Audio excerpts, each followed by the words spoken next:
Hey, first grade, welcome back to Sentence of the Day. We are still reading Who's in the Forest with Josh.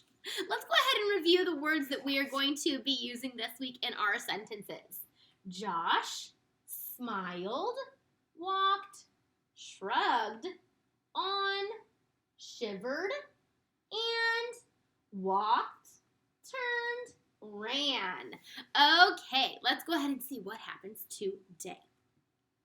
Josh was hiking in the forest. Snap, crack. The sounds were coming from behind him. Was someone or something following him? He spun around to see what made that sound, but there was nothing there. What did Josh do? Well, if I turned around and didn't see anything, I'd probably be like, whatever. Wait, that's shrugged. Oh, let me see if I have that word. Josh shrugged. Oh, and then he kept going. Can I say Josh shrugged and walked on?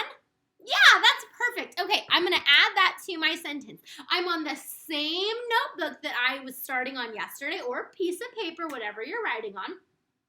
And now I'm going to go to the next line. Ready? Josh shrugged. And that's just kind of like when you go, whatever.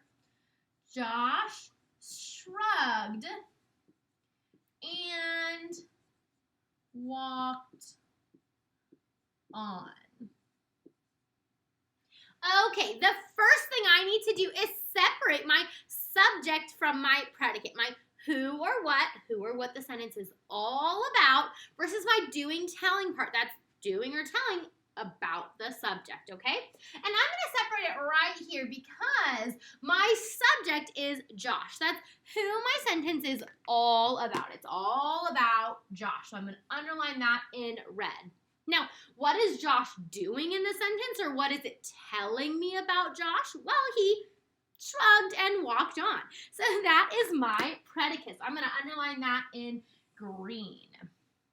Now, there's two more really important parts of a sentence. A capital at the beginning and punctuation at the end. Okay, let me check. And Miss Lime, this is not a capital J. I need a capital J because it's the beginning of a sentence and it's his name. Good thing I'm going back to check to make sure it's a capital.